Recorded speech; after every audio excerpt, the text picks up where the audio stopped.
বলরি হরি বল, বলরি হরি বল, বলরি হরি বল, বলরি হরি বল, বলরি হরি বল, বলরি হরি বল।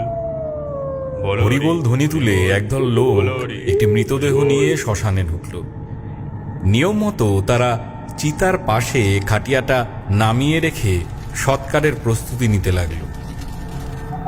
ঠিক তখনই ভোলার দোকান থেকে এক ঝলক সুন্দর ঘুগনির গন্ধ হাওয়ায় ভেসে এলো।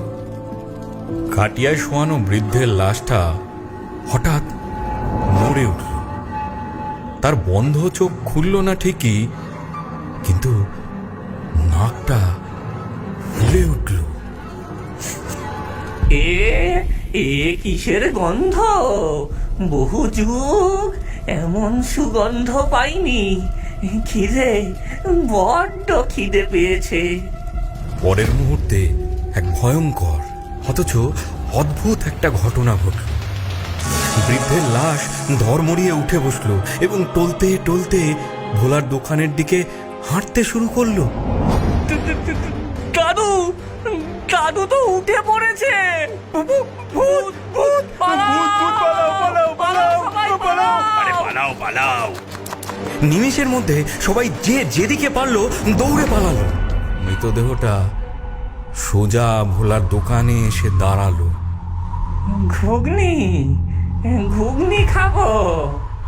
বসো বসো দাদু, দিচ্ছি। ভোলা এক বাটি ঘুগনি এগিয়ে দিল। বৃদ্ধের লাশটা গোগ্রাসে সেটা খেয়ে ফেলল। তারপর তার জামার পকেট থেকে বহু পুরনো একটা আধুলি বের করে ভোলার হাতে দিল। পয়সাটা হাতে দিতেই তার শরীরটা শান্ত হয়ে গেল এবং আত্মাটা একটা অপার্থিব আলো হয়ে আকাশে মিলিয়ে গেল। এই পুরো ঘটনাটা ঝোপের আড়াল থেকে দেখছিল গ্রামের চালাক ও পেটুক লোক গদাই। সে খাবারের ব্যবসাই করে, কিন্তু তার দোকানে মাছই তাড়াতে হয়। ভোলার এই কেরামতি দেখে তার তো চোখ লোভে চকচক করে উঠল। সর্বনাশ! এ তো শুধু ঘুগনি নয়, এ তো সোনা ফলানো গাছ। মরা মানুষ যদি ঘুগনি খেতে আসে তাহলে তো টাকার পাহাড় হয়ে যাবে। এই রেসিপি আমাকে জানতেই হবে। হ্যাঁ, জানতেই হবে। পরদিন রাতে গদাই সেজে গুজে ভোলার দোকানে এসে হাজির হলো। তার মুখে মধুর হাসি। ভোলা ভাই, কেমন আছো? তোমার ঘুগনির তো খুব নাম ডাক। আমি ভাবছিলাম কি তুমি আর আমি মিলে শহরে একটা বড় দোকান দিই। এই শ্মশানে আর কতদিন পড়ে থাকবে? আমরা লাখপতি হয়ে যাব। মাফ করো গদাইদা, আমার এই ঘুগনি ব্যবসার জন্য নয়, সেবার জন্য। বাবা শিখিয়েছিলেন এই ঘুগনি অতৃপ্ত আত্মাদের শান্তি দেয়। একে আমি টাকার লোভে বিক্রি করতে পারবো না। হ্যাঁ, সেবা?